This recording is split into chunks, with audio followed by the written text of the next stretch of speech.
we're waiting on everybody to get their seats. Thank y'all for taking time to be here today. It says a lot.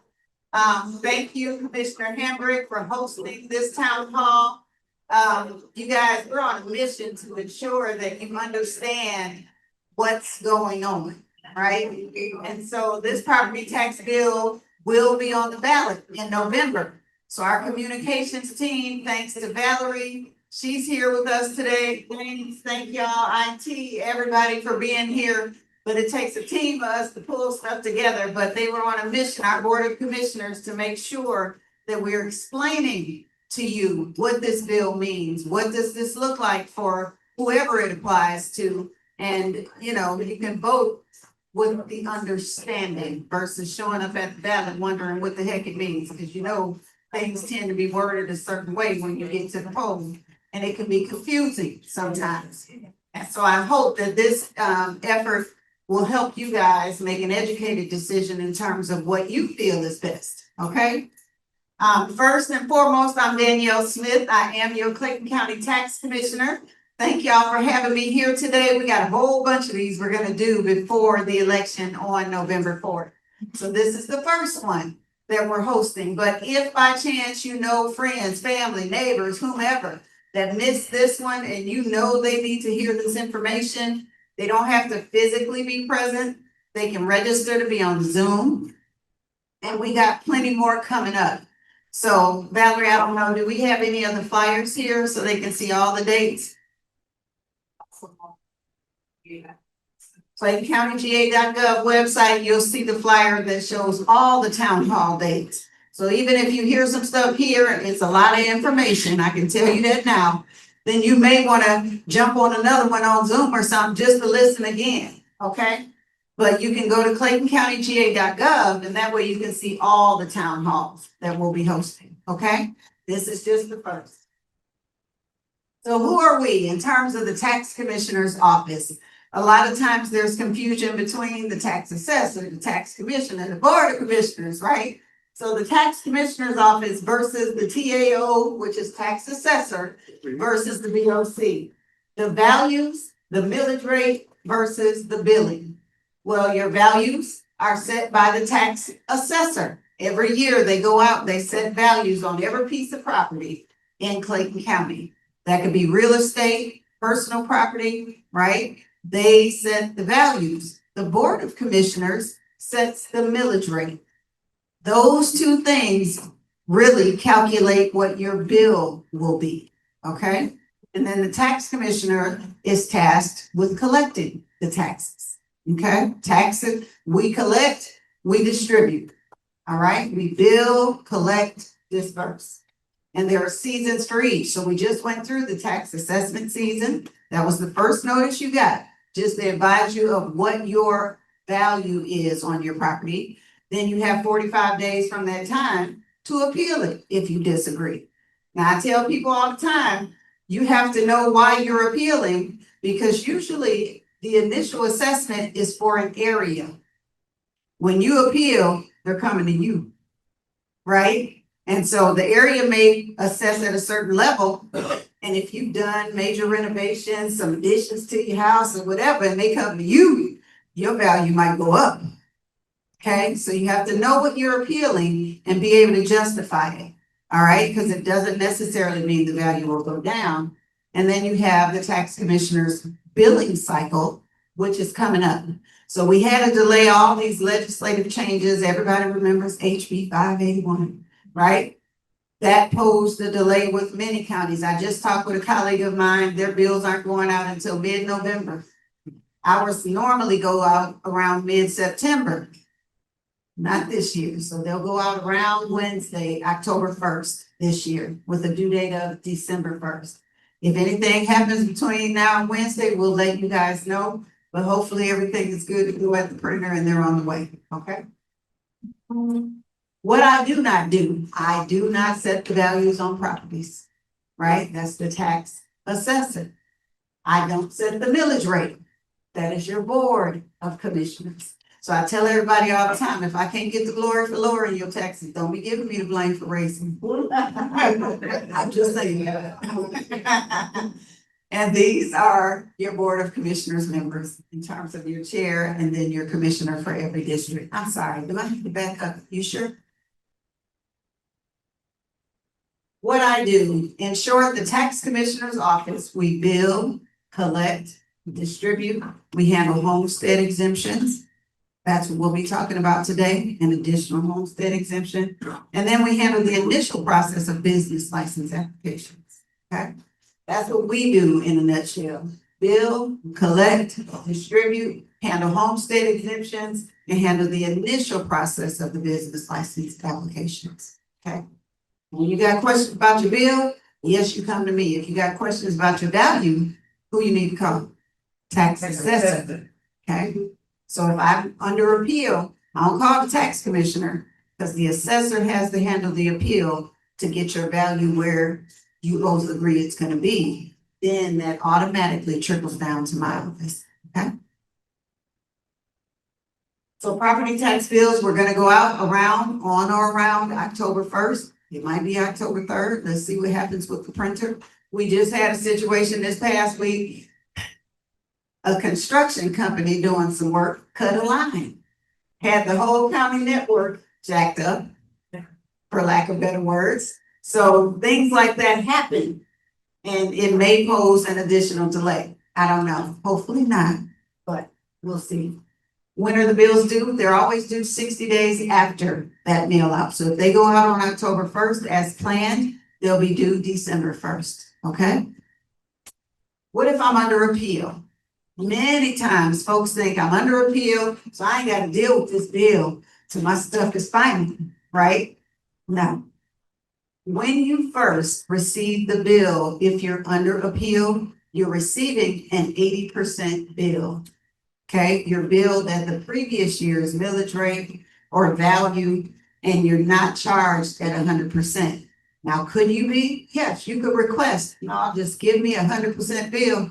And then when they settle my appeal, then y'all either owe me a refund or I pay the rest. But give me 100% bill, I want to pay it, right? But the initial bill you get is 85%. Then after your appeal is settled, then you'll either owe or get a refund, depending on how your appeal settles, okay? But that initial bill will be in red. It'll say appeal bill. So you'll know this is my appeal bill. It's not a 100% bill, okay? Question, Yes. can you get extensions on those 2 months that you have? Can Can you get extensions on paying the bill? If you can't make those 2 months? you mean pay the bill in 60 days? Yeah. So let me say this. It ain't my job to make it hard for you to pay your taxes, right? We want you to be able to pay. And so if you call my office and you have a genuine need, after we have some conversation, and that conversation usually starts with my chief deputy or my deputy over property. I can't think of too many people that can sit in this room, even if you have ever been in this situation, to say we don't help. So yes, that's a case by case basis. But if you need help, we are here to help. But you have to make the call. Don't not call and just don't pay, because that leads to other situations, right? So if you're having a difficult time, it's a phone call. We can work through anything to make it doable, okay? But if you get that appeal bill, the initial amount on that bill is due on the due date, okay? Once your appeal settles, and sometimes they don't settle till the following year, right? It might not be until 2026 that your appeal is settled. Then you'll get a corrected bill for the remainder or a refund check, okay? And you can always call if you're questioning. Now, I will say this, even when you're under appeal, you have a question like, has my appeal settled, right? You could call our office if for some reason you can't reach the assessor's office. You can always call our office. We'll pull up as much information about your appeal as we can, okay? Or guide you to the right person in the assessor's department. So this just gives you an idea. Everybody knows what their assessment notice looks like. This helps you see what your tax bill looks like. It's a little more colorful, a little more informative. We've tried to make it appealing so folks pay attention to actually read it, right? And so it's colorful. You'll notice on the front, you'll have every entity for which you are being taxed. And it'll show you line by line, what is my millage rate? What am I being taxed? What's the dollar amount? Okay, that correlates to that particular authority that I'm being taxed for. Some folks don't just pay county tax, they pay county and city tax. And so all of that's in there. Some of our seniors who have school tax exemption, they won't see school tax on their bills, right? So it just depends on your particular parcel or address, what applies to you, okay? This is the back of the bill. I know you can't read all that. It wasn't intended to. It's just to show you it's a whole bunch of good information on the back of that bill. It shows you the homestead exemption codes. Because on the front of the bill, when you see those codes matter to us. Y'all don't know what those codes mean. But if you look at the back, then it'll say, okay, H3T. And you see, that's my senior exemption. Okay, I know it's in place. I ain't got to worry. I got all the exemptions I expect to have on my property, okay? So the back, please take time to just glance over and see what's there. It's a lot of good information. So this is really why we're here, right? To talk about the vote, because November 4th, you'll have on the ballot HB 870. So I know we did a lot of these same town halls with HB 581. HB 870 was proposed by our Board of Commissioners, working in tandem with our local delegation, and the governor signed off on this being added to the referendum. HB 870 in a nutshell is kind of like 581, but tailored for Clayton County. I don't know if y'all remember in the beginning, our biggest issue with 581 was it was state mandated and controlled, which left us no control, which is not good, right? Because every county has their own individual needs. So it's a little dangerous to have a blanket exemption for all counties when all counties are not created equal. So the board proposed this particular House bill specifically designed for Clayton County. Now, unlike 581, which was for all residents, HB 870 is not. It's for particular or specific residents in our county that the board deemed may be a little more vulnerable in terms of increasing property tax values that have been kind of out of control over the years, right? And I'm gonna answer your question, then I'm gonna ask y'all to wait till the end for us to have questions, because I'm likely to answer a whole lot of your questions as we go through this, okay? Yes, sir. My question is, when was that initiated? When was it initiated? Well, the board had to go when they were in session at the Gold Dome. So this would have been earlier this year that they took this to the Capitol. And now it was signed off by the governor to be on the referendum in November, but you'll have to vote for it to pass to go into effect January 1, 2026. Okay, so it's not in effect for this tax billing cycle. You have to vote in November. If it passes, then in January it'll go into effect. Okay. So who does it cover? Eligible residents are seniors age 65 years and older. Now let me specify, this is only for homesteaded properties. Okay, this is not for rental properties. This is only for those who already have a homestead exemption. Okay.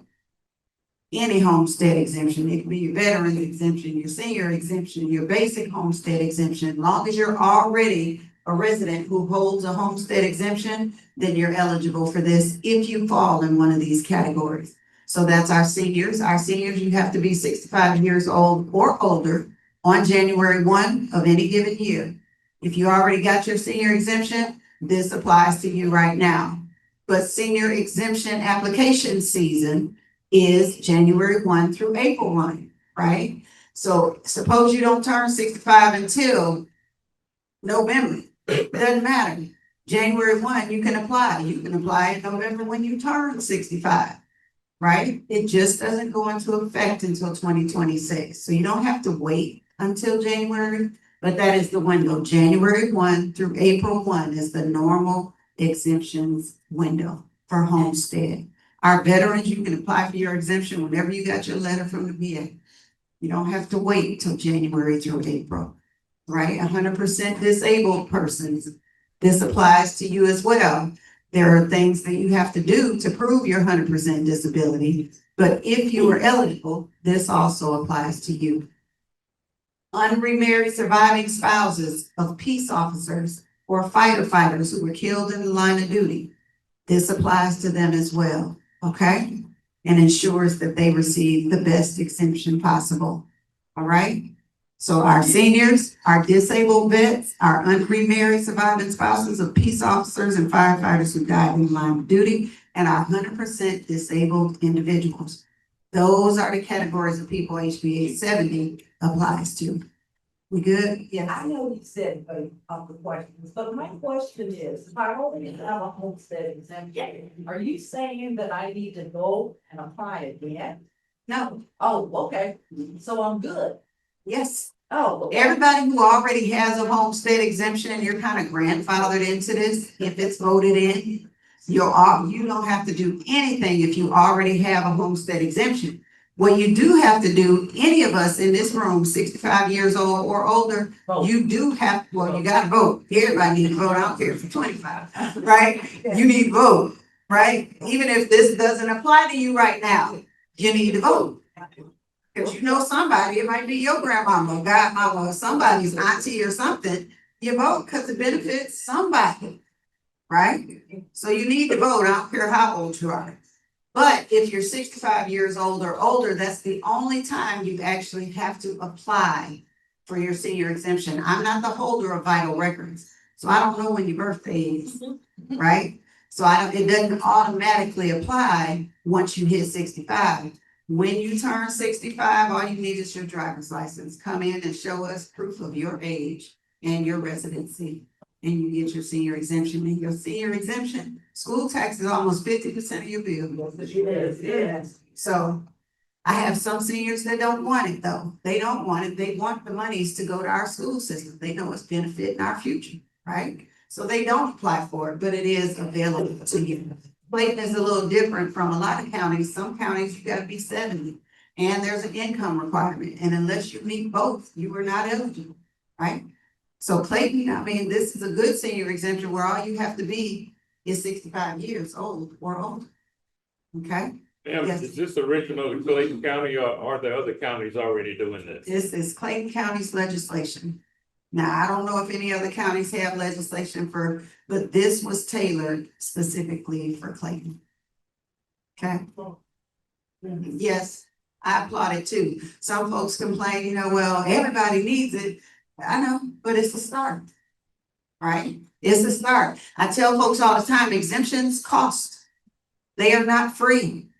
It's a benefit to us as residents, but it costs the government something. So they have to budget and make sure whatever we're giving out, we can pull in to, to support this exemption. So the decision was made, at least start here, which, hey, I applaud it too. What are the key provisions? In short, HB 870 provides a homestead exemption from Clayton County ad valorem taxes, right? In short, it's a homestead exemption for those who already have homestead exemption. So you have to already have a homestead exemption on your property, okay? Somebody raised their hand.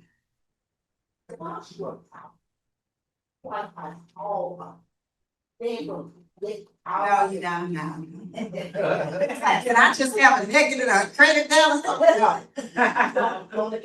You're gonna get with it. So let me tell you how this works. The system is set up, whatever exemption is best for the resident, it's gonna automatically pull the best exemption for you, okay? We ain't even gotta manually calculate and figure it out. Once we know what your situation is for your parcel, the system is gonna pull the better exemption for you, okay? Any question? Okay, and then I'm gonna ask y'all, wait, cause see, we're gonna end up stuck, and I promise you, I'm probably I'm gonna answer your question 9 times out of 10. No, let her ask hers, and then y'all just wait, just. Go ahead. Just more about what you just said a second ago, as far as the best exemption for you, got 100% to say. I went down there and did my, exemption, but my question is with the prices going up, inflation, just everything across the board, why isn't the the rate of where my exemption can fall into. For example, I went down and I took all my paperwork for 100% disabled. Okay, I missed it by $31. 31, which is costing me more money in the end. So what I'm asking is, are they ever gonna adjust that rate to accommodate someone who is 100% disabled? I can be 100% disabled, but you only have rated at this amount. But if the inflation is going up, the scale isn't going up. So that's a better question for your state legislators, because this ain't the tax commissioner's legislation. So this is.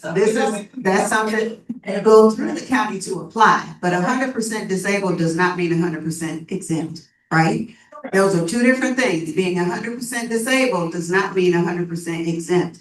It's based on whatever the federal or state level have applied in terms of the threshold that your property value can be, or what have, like our veterans, prime example, every year, threshold in terms of the value on the property, it goes up incrementally every year, right? And so suppose my house is valued at 200,000, I'm a veteran.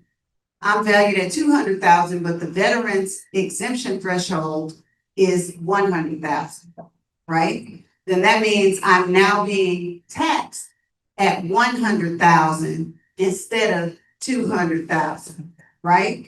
Why? Because they set the threshold, the federal government level set the threshold to say 100,000 is the limit. Anything above that, that's what you're taxed on.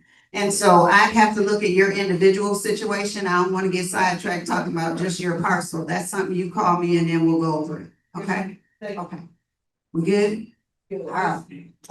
So, but a homestead exemption. So the system is gonna choose which exemption works most favorably for you as the resident. All right?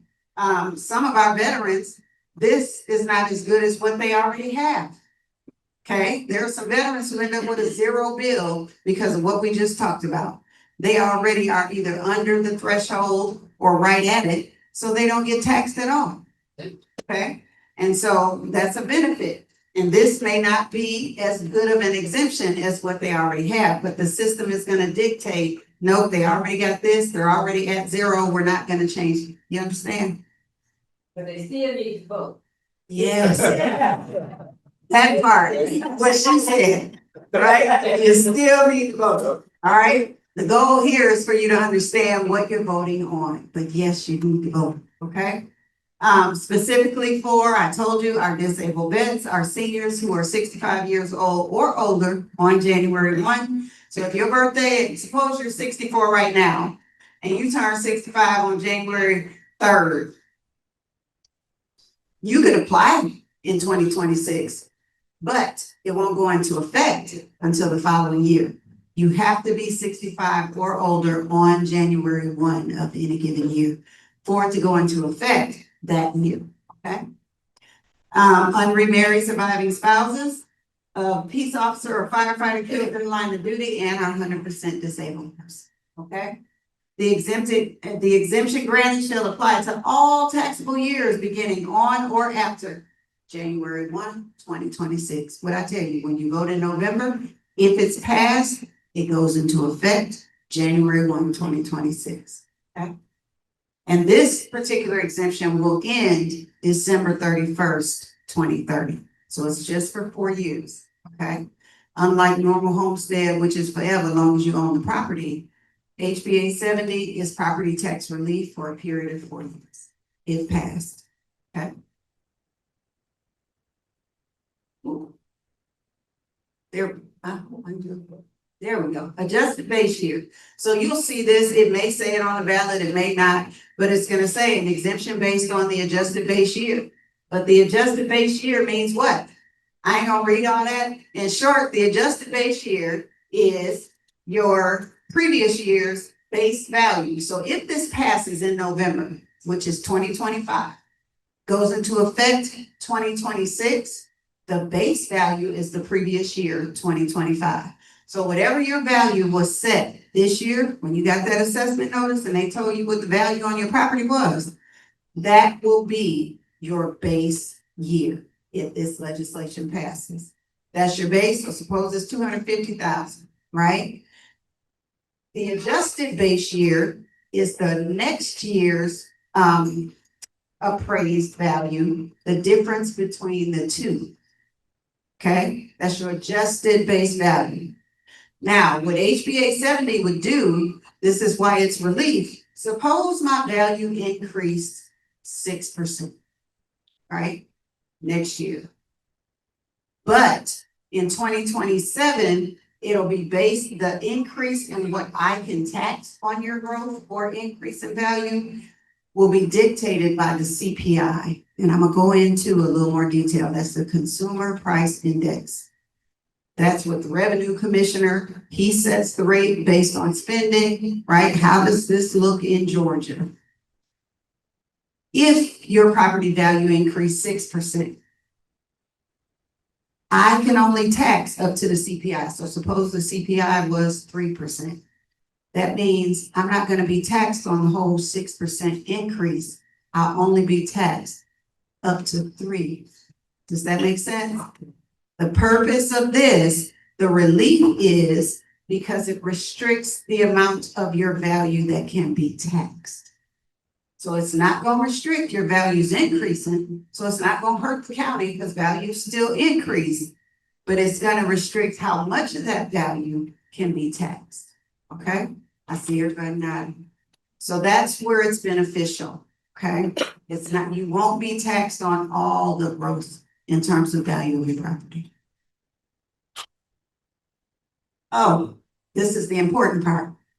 So your value could increase based on any substantial changes to your property. Now that could be decrease or increase, right? But what we talked about earlier, if you add on to your property, maybe you added a whole new garage or back screened in area, what have you. If there are substantial additions to your property, then what's gonna happen to your value? Right? But there may be some things you actually removed or something was torn down on your property, right? Then there's a substantial decrease in the value of your property. And that's something the assessors have to deal with. But that could change the value from year to year in terms of your base being adjusted, okay? Base year assessed value with respect to an exemption under this act, right? Which is first granted to a person on your homestead for what taxable year? 2026, okay? Voted in this year, goes into effect next year. The assessed value for taxable year 2025, including any final determination, if you were under appeal, that's gonna be your base year. So remember I said, if this gets voted in November, goes into effect in January 2026, the 2025 base year is your value. That's your base moving forward, okay?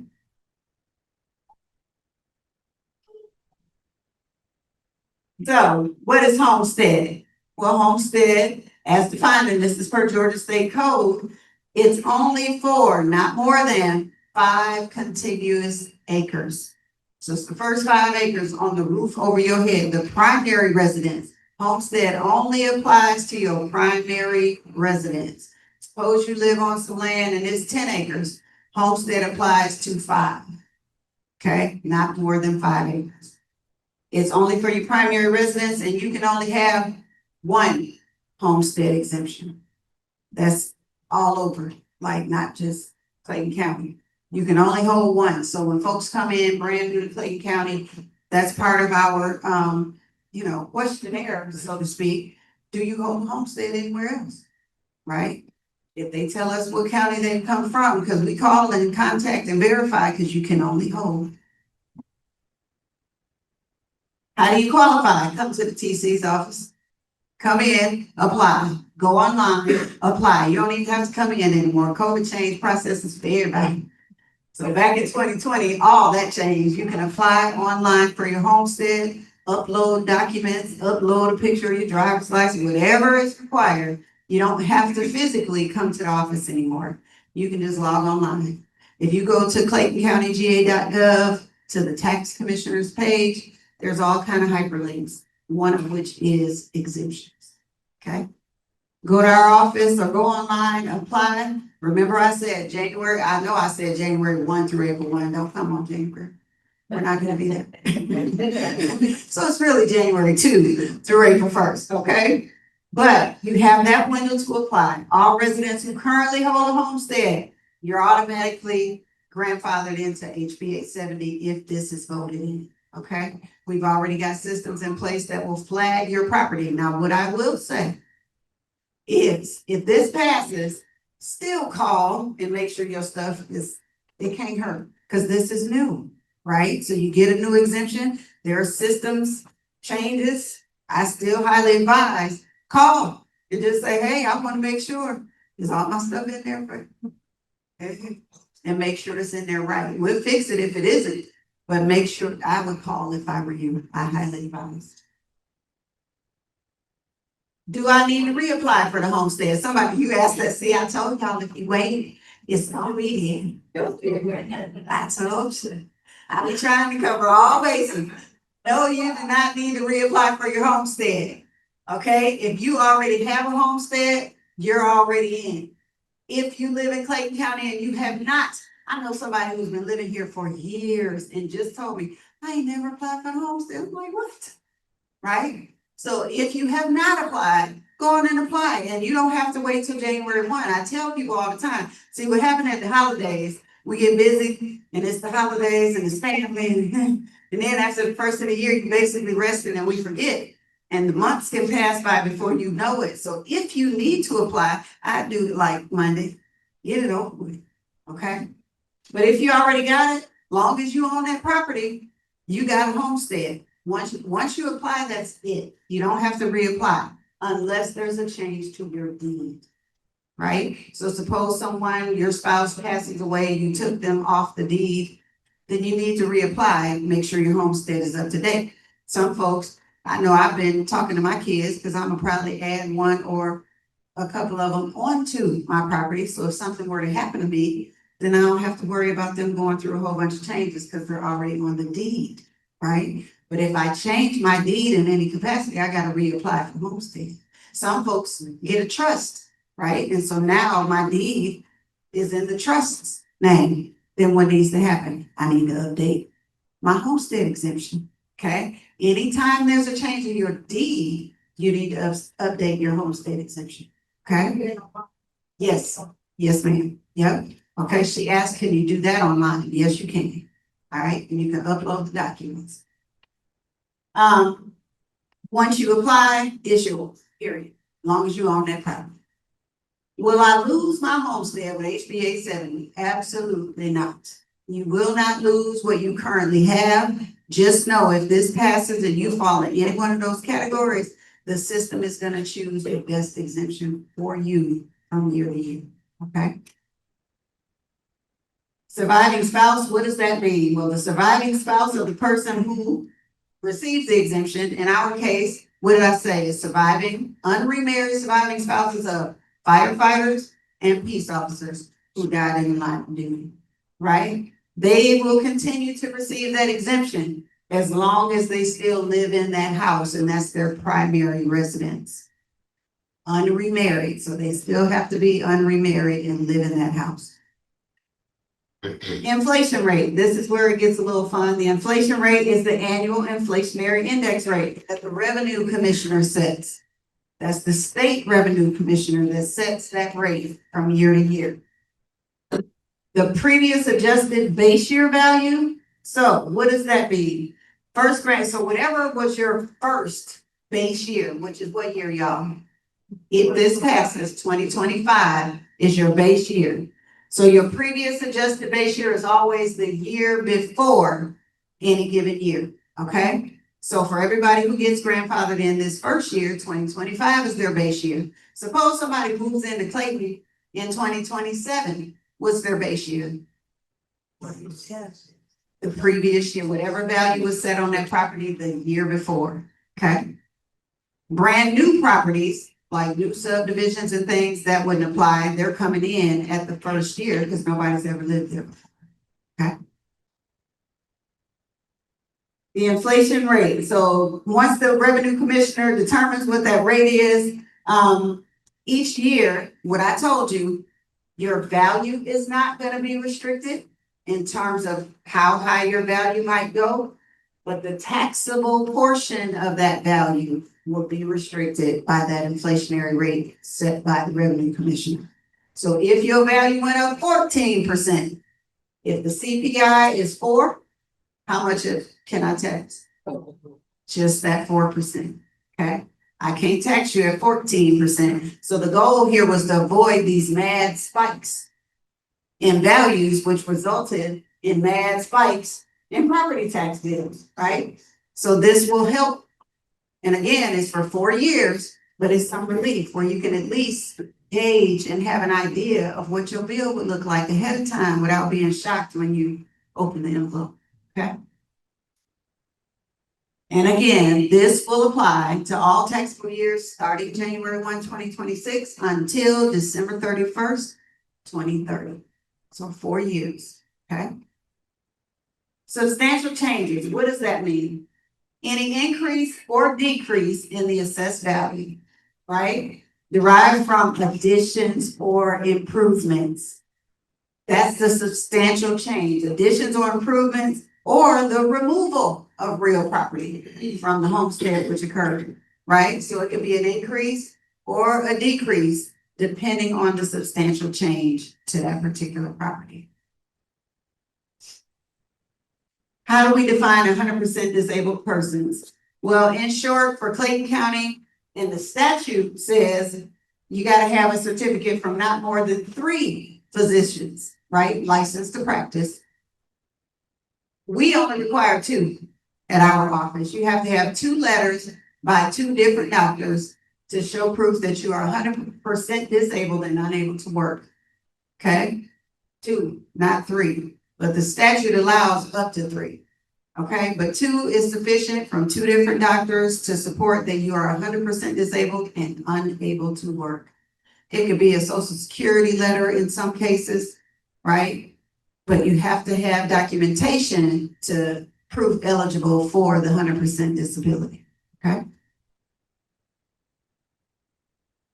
The ballot, what should you expect on November 4th? This is what's in the statute, right? HB 870, this is how it's worded right now. I hope this is how it'll be on the ballot, but at least you can kind of remember everything we talked about today and why it might or might not be beneficial. You have to decide that, okay? But the ballot shall have written and printed thereon what? These words, yes or no?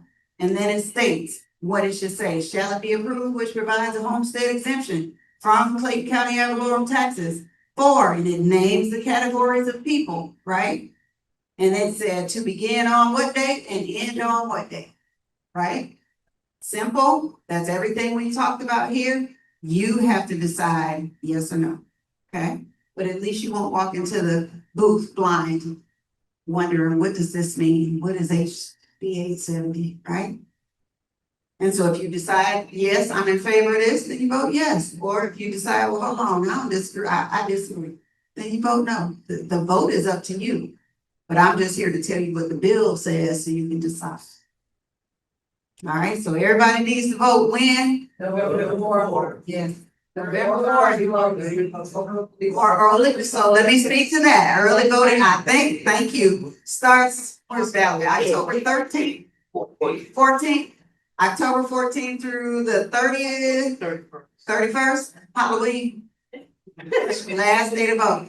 Don't come in there with no costume on it. No, I'm just early voting, I think October 6th is the last day for you to register to vote.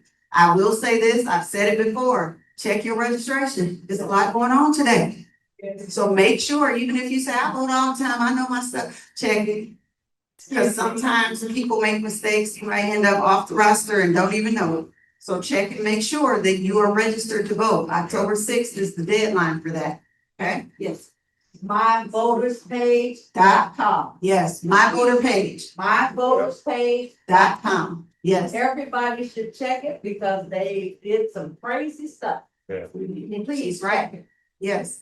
Yes, Yeah, sir. we receive complaints of people who do vote all the time and they can't find their Only site. Yeah, no, their registration has been, Yeah. purged. So And y'all heard so that. there's some suspicious stuff going on. The other thing, these big investors who call buy our houses all the time and inflate these apartment prices, how is that artificially raising the price of the property in Clayton County? And then when that bubble hit, like it did in 2008, I believe it was, and we lose all the equity in our houses, how would all that tie in to our property tax? So I don't know if that applies to HB 70, but Well, I'm gonna say this. Let me say this about investors coming in, buying up properties, right? Renters are not necessarily hurting homeowner in terms of how we tax. Investors coming in and paying triple the price for a home. That then causes what to happen to the values? That's what's hurting homeowners. So if an investor comes in and buys up a whole block of properties and paid way over fair market value for it, you just messed up the valuation for a whole lot of residents who permanently live there. And then they charge whatever they want to charge for rent. Some of them turn into split pads. We got an issue with that right now where there's like 10 people living in 3 bedrooms. They have created other rooms, but that's a whole nother town hall. We're not gonna go down there. We'll talk about that later. But in short, and that's something Commissioner Hambrick might have to answer, or your board of commissioners. I'm not sure the solution totally. That's round table discussion. Is that we all working? good, Okay, good. there we go. I know there's been lawsuits against apartment associations because they artificially inflated those rents, to a bogus algorithm. And, but we still don't know the fallout. We don't know the outcome of the lawsuit. It's been settled. But I'm concerned about the property tax going up. Again, your concern with property taxes should be who's coming in buying properties, owning them. Because that's what's affecting owners in this county, right? I can say what I want to about, our rentership rate, but again, I'm not going down that rabbit hole right now, and my condition here. And the absentee landlords, they don't even live in most of them. So. You trying to reel me Let it sit on the table. You pull me in, we'll be here a while. I'll leave that alone. And it's not just Clayton now. No, no. Come on, You're right. say that one more time. What she said, that is not just Clayton County, y'all. It's happening everywhere, right? So at some point, we have some decisions to make. Be that local legislation that restricts whatever, I don't know what that looks like. But she's right, it's happening everywhere, but we can't keep doing the same thing expecting a different result, right? So at some point, we will have to come together. What I can say is, I love y'all commissioner over here. And she is a collaborative leader, like, that's our goal here, is to talk to each other and think about what solutions, and it's not about petty differences. It's about getting the job done for you all. And we live here, so it's for us too, right? So I understand. Yes, ma'am. Oh, your arm get tired. She was like, don't call me. Good afternoon. Hold on. Does she have a mic? Do we have a microphone? Oh, okay. Yes, Good ma'am. afternoon, I guess we're there now, but no, to the point of what this gentleman was just saying about investors that come in and we get these elevated property values and taxes. You made the point that though they rated your value astronomically, but when you go to appeal is what's going on at your place. And granted, some of us, it may take us 20, 30 years to pay off home because we're trying to get children through school, college and everything else, and then pay it off. So it's 30 years plus before we can really do that invested work that needs to be done in our home. That's the decision that we have made to appeal. Does that damage us to make that appeal? And I'm not asking, I'm not telling you to tell me what to do, but I'm asking insight. Does that hurt me? Is that a damage to appeal? Because I've heard, when you go down to appeal, you can't go to appeal for. But I'm appealing because Cali is coming, no offense, nobody, Cali, but Cali got all this money, you can't be any frauds and property on my block. And did all this work. And now, my lawn is manicured, my front of my house is clean, but you've been able to put more money into your house because you can't build more. I'll work what I'm making it toward. I'm just trying to keep it pretty. And let me say something to address, because let me be very clear. While I'm your tax commissioner, I've been there, right? You see me here today, and that's just beautiful. I raised 4 by myself, right? So I get that. Sending folks to college, trying to maintain a home, hoping you don't end up homeless, right? I get it. But I also know the county, your state representatives, your Congress people, there's funding available for stuff that I don't think we tap into enough. So you talk to your commissioner, you talk to your, some folk don't even know who their state representative or senator is. Yeah. That's why they're elected. So you talk to them, you find out, is there any state level funding available? So I can get some work done on my house, right? I can tell you it's there because years ago, I was the beneficiary, so yeah. Right? You can ask, there's work that you can get done on your home, funds that are designated specifically for what you just said. And it's to benefit the homeowners who have a vested interest in the community in which they live. Right? So it goes back to the pay. Yeah, Man, right. so find out and apply. And I promise you, sometimes the application can be a little intimidating and you child apply. You be pleasantly surprised, okay? Yes, hold on 1 second. Yes, ma'am. Okay, supposedly you've lived in your residence for over 40+ years. Mhm. Okay, investors come in and buy property under the radar. And then they go in and remodel the property, make it a transition, or make it a dog shelter. You complain and complain and complain about this, your taxes doesn't change. Can you tell me somebody that I can contact to get this cleared up? I would contact zoning, like planning and zoning, to see how they got it. Planning and zoning don't do anything. I'm Law sorry. enforcement don't do anything. You might have to call me and I'll get you to the right person. How about that? Or call Commissioner Henry so she can, you got a day person.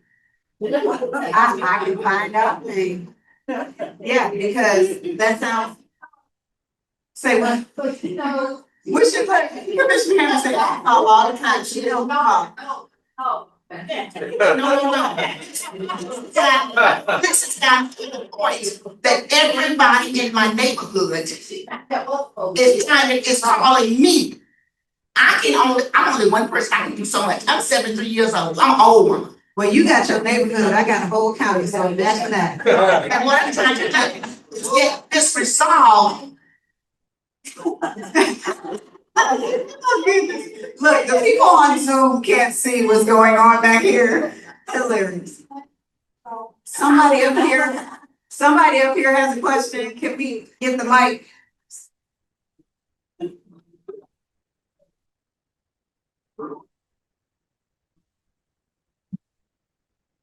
One, two, three. I was gonna add to what she was saying. Somebody's gonna notify us, or we're gonna be informed of a list that we can sign, because just like she said, in my neighborhood, we have investors have come in and built $400,000 houses. Those houses over there were built in the 70s. They're not valued at that. They're renovating the older houses and getting $300,000. I look up my taxes skyrocketing. I'm a senior citizen. I don't have money like that. Which is why the commissioners have implemented HB 870, because now that value could skyrocket 300,000. You're only going to be taxed at whatever that CPI is. That's what they're doing. But that's the purpose of legislation like this. And after 4 years, right now, this is what they've implemented, right? 4 years later, we get things going in the right direction with the county. The board may decide on something else additional that will further benefit, but this is just a start. Legislation like this, that's the purpose. So when that value skyrockets, your taxable portion of that value will not. Okay, so that's why this is important. So, because like you said, I'm a senior, but that's why they tailored it for our seniors or disabled vets, etc. Because they know most of, if you got our seniors who have a fixed income, then the values keep going up. Was that right? So you implement certain legislation with hopes of some kind of relief. Okay? If you vote no, things go back to how they were, and you could experience a spike. If you vote yes, then it will follow suit with the CPI. Of course, do.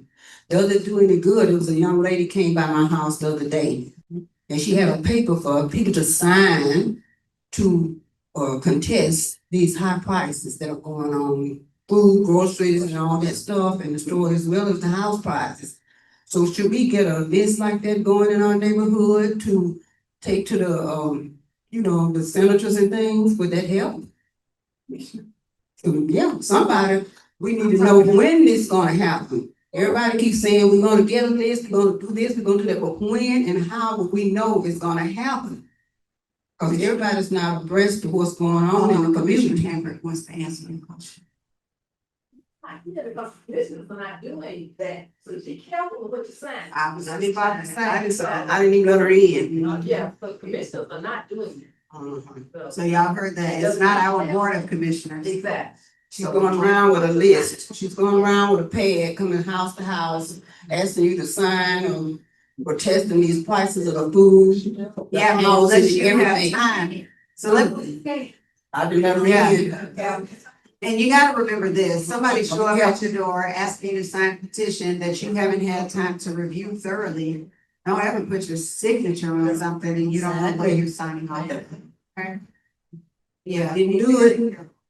So, in a nutshell, that's HB 870, y'all. Every month, every third Thursday of the month, I host a webinar. Like, so for the folks that are on Zoom right now, I host a Zoom every third Thursday. It's called Your Time with the Tax. So we talk about stuff like this. Just like the conversation I had with you all today, every third Thursday, we talk about the same stuff. You can ask questions. Again, share the information. Okay, I know so many people, they get information and then what's it doing if you're not gonna use it? And especially when it's community information, tell somebody. Even if you can't remember all these details that we just talked about, be like, they got this webinar on the third Thursday, you should log on, cause blah, blah, blah. So people get the more informed we are as a community, the more empowered you are. And it's in my e-class. And it's in her e-blast every week. So y'all ain't got no excuse not to sign. I'll be looking, right? Log on, it's worth it. Yes, okay. Hi, there's an advertisement on TV for a company like LifeLock that protects your deed against fraud. Are those companies, is that a necessity, do you think? Is that a valid concern? Today, in the digital age, it's probably more a necessity than it used to be, right? Folks know how to drag signatures, capture your, that's why when she just said signature, y'all, let me tell you what somebody can do with your signature and convert it into a digital and be to put something on a deed. And so we have folks that have complained like, yo, somebody changed my property deed, right? So don't sign stuff. Yeah. Do you have to pay a company to do that for you? No, you can go to the Superior Court clerk and see what measures are available. I don't know what measures our Superior Court clerk has put into place, but likely something. Signed up. I recently signed. So she says she's recently signed up. So it can't hurt. You should definitely check into it and check, just like we said, check your voter registration, check your property. And make sure nobody's done anything fraudulent, okay? Yeah. Okay, two more. We got two more, and then y'all gonna have to log on to YTTC or call me. I gave you my number. Y'all wanna write it down? You ready? 770-473-5902. I'm gonna say it one more time. 770-473-5902. That's Danielle Smith, your TC Tax Commissioner. Yes, say that again? Yep, 770-473-5902. Okay, the email address for any of us in Clayton County is first name dot last name at claytoncountyga.gov. Every one of us is claytoncountyga.gov. So if you need to email me long as you remember my name, you've got my email address, Danielle.Smith@ClaytonCountyGA.gov, okay? If you forget my name, just say tax commissioner at ClaytonCountyGA.gov, okay? Oh, spell my name, yes, DANIELLE. I'm gonna say that one more time. DANIELLE. Okay, Danielle.Smith@ClaytonCountyGA.gov, or the general box is just tax commissioner at ClaytonCountyGA.gov. Okay, yes, sir. I just want to add that, it's my understanding that there was 2.5 million voters in Georgia who did not vote in 2024. Now, the problems that we're facing now would have been averted if 2.5 million people had voted. So I'm asking everyone to let us all be involved in voter registration and encourage people to go to the polls and vote, please. Yes, yes, yes. And And she said, yes means yes. Yes. sometimes they have the trick. I'm- Voting no, but yes. Yes. On this one, it says. Yes means you're I in am favor. For the thing. Yes, yes, ma'am. Y'all heard that? She said, yes means yes. If I vote yes, that means I'm voting for this property tax relief. No means I'm voting against it. Okay? Now, y'all know I'm going to early vote because I was on the ballot when we get there. And if it looks like what we just said, because that's gonna lead us to another conversation if it's worded differently. Okay? Yes, One other thing. Yes, ma'am. I am a poll manager. okay? We got a poll manager.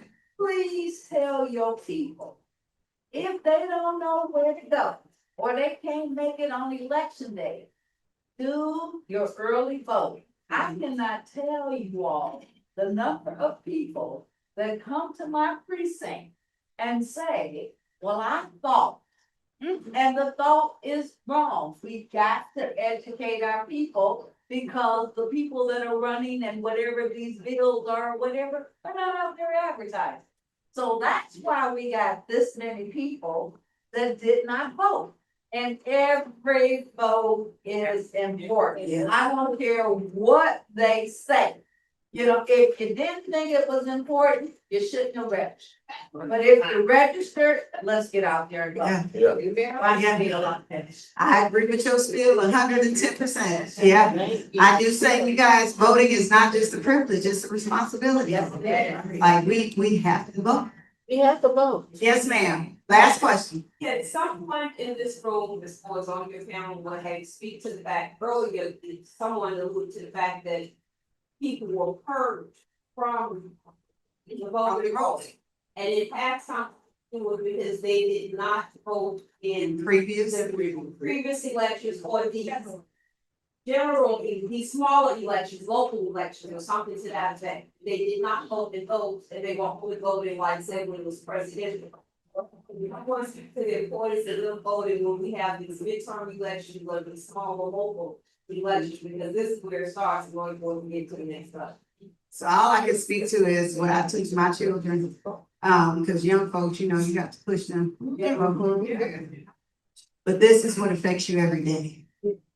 The stuff going on elsewhere, it matters, but this is what affects you every day. So you need to know who your commissioner is, know who your chairperson is, know who your city council people are. If you live within a city, know your state representatives, know your state senators, because these elections affect us every day. As far as I remember, it was for the folks who had not voted in previous federal level elections, but I don't want to go down that rabbit hole saying something wrong. You may be able to provide some more insight in terms of who was being removed. Well, I'm not really, That's right. It's from the state secretary of state's office. I'm not really sure who all was removed, but another important thing for people. If you vote and you don't understand what you're voting for, don't select anything. But it shows that you actually vote. Over there. So those are the things that are actually important. And a lot of people, like they were purging people that were over 100. Well, we know we got some folks that are over 100. You can't just up and do that. That's why it's important. My voterspage.com. Easiest Yeah, way. MVP, just remember MVP. Yeah. Right? And you can check your registration. I That's think the last figure that I heard, 500,000 people have been purged from voting rolls, or the Secretary of State.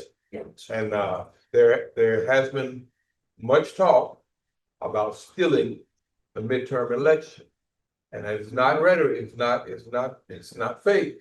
It's not fake news. Because there's information arising now that even the last presidential election wasn't fair. And that was Elon Musk, he volunteered that information. So we've got to pay attention. Yeah, We have to pay we have to pay attention, and I would say that based on everybody that's here today, y'all are the responsible people. So be responsible for the folks in your community. Make sure you rally up folks to go and vote, early vote. Early vote, okay? That's all I got, thank y'all so much, have a good rest of the weekend.